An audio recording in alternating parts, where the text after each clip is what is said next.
When Washington expected a counteroffer, it got a wall. That is the moment to keep in your head.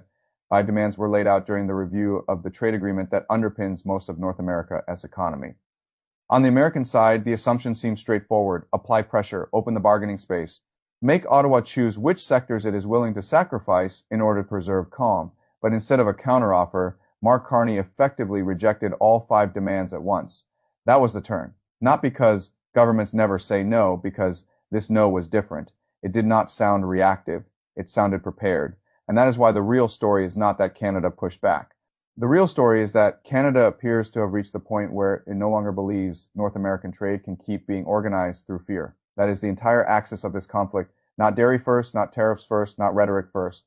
Fear first. For decades, the relationship carried a basic psychological structure.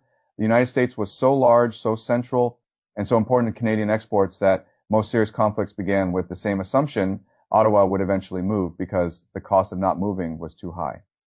This list tested whether that assumption still holds, and the answer, at least this time, appears to be no. That is what changes everything. Now, to understand why, you have to begin not with the loudest issue, but with the deepest one. Energy: the United States imports roughly 3.8 million barrels of crude per Dalton Y from Canada. That is about 23% of American refinery feedstock. It is not generic volume, it is chemically and geographically integrated volume, especially for Gulf Coast refining systems built around Canadian heavy sour crude. Add New England's winter reliance on Canadian electricity, and the result becomes hard to escape. The relationship is not a Canadian favor. It is part of the American operating system. That matters, because once the supposedly stronger side has dependencies built into hardware and geography, every threat it makes carries a shadow. The threat may still be real, but it is no longer total. And once total pressure becomes less believable, fear starts to lose efficiency. That is the first break in the old model.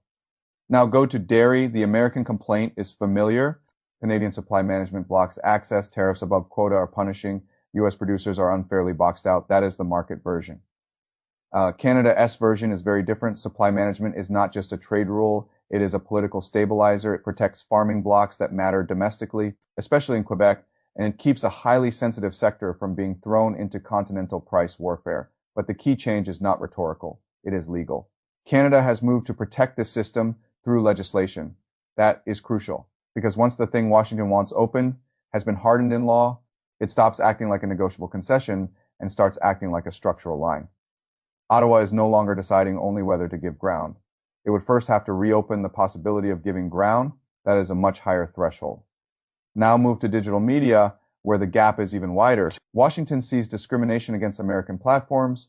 Ottawa sees cultural survival. That distinction matters. If the issue is only money, then compromise is easier. If the issue is whether a country sitting next to the world's largest media machine still gets to preserve a national content system, then compromise gets much harder, because now you are not talking about a platform rule. You are talking about whether a state accepts that scale from outside will define its internal cultural market. That is why this issue was never just economic. It was sovereignty wrapped in regulation, and sovereignty issues rarely collapse quickly under trade pressure. Then comes procurement. The United States wants broader access for American firms to provincial and public procurement. But this runs into one of the weakest American positions in the entire package. Washington itself depends heavily on domestic preference rules. Buy American is not decoration. It is embedded in the political and industrial architecture of the United States. So for Ottawa to relax domestic preference while Washington preserves its own would not look like reciprocity. It would look like asymmetry formalized. That is why this demand came in strong rhetorically, but weak structurally. Then there is alcohol, and alcohol matters because it exposes sequencing. Several Canadian provinces restricted American beer and wine after U.S. tariffs hit Canadian goods. That means the Canadian move was retaliatory. It was an answer. So when Washington asks Canada to lift its restrictions without first removing the tariffs that triggered them, it is not asking for a balanced trade. It is asking Canada to stop responding while the original pressure remains active. That is not bargaining logic, that is compliance logic. And Ottawa clearly read it that way. Now notice the sector that stayed strangely quiet, autos.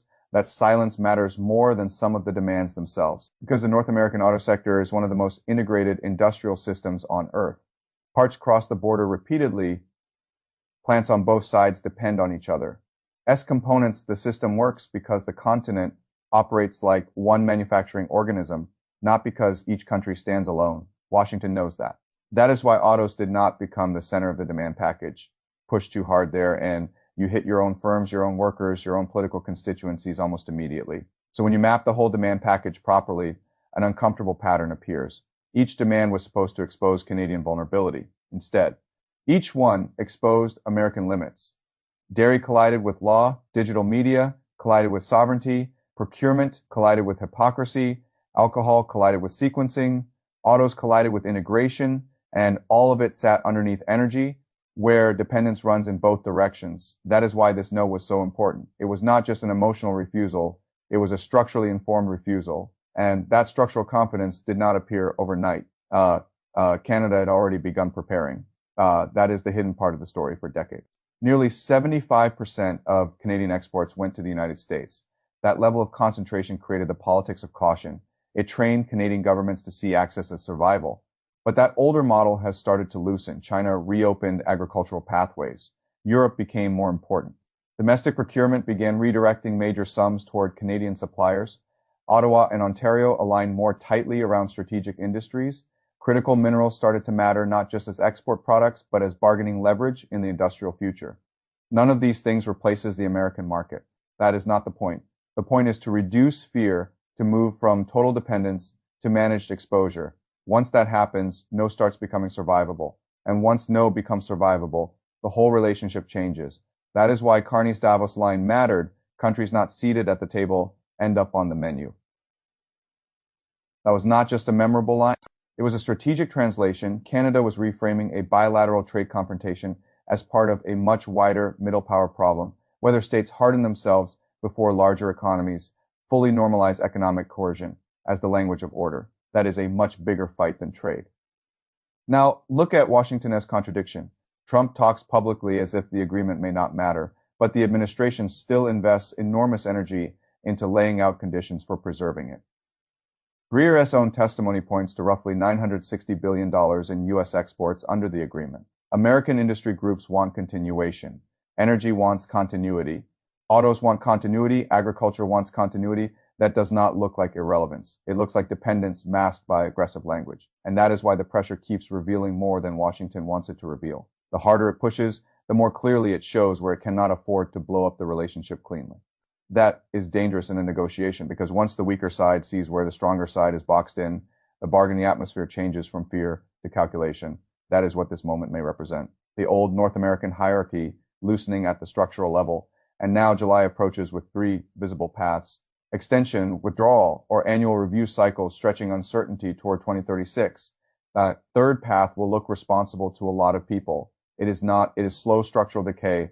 Long-term uncertainty poisons investment, capital. Intensive sectors do not live off annual political improvisation. If uncertainty becomes the normal state of North American trade governance, capital will start moving according to hedging logic, not integration logic.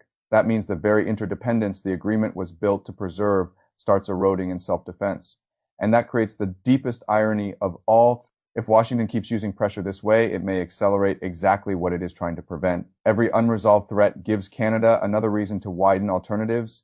Every review cycle strengthens Ottawa's case for domestic hardening. Every pressure campaign that fails to produce fear teaches Canada that the next round should be met with even more preparation. That is why this is not just a standoff over 5 demands. It is a struggle over whether North America remains a system centered on American coercive gravity or becomes something looser, more hedged, and more sovereignty-driven. That is what changed, not the existence of the demands. The fact that Canada may have just shown the continent what it looks like when fear stops clearing the table.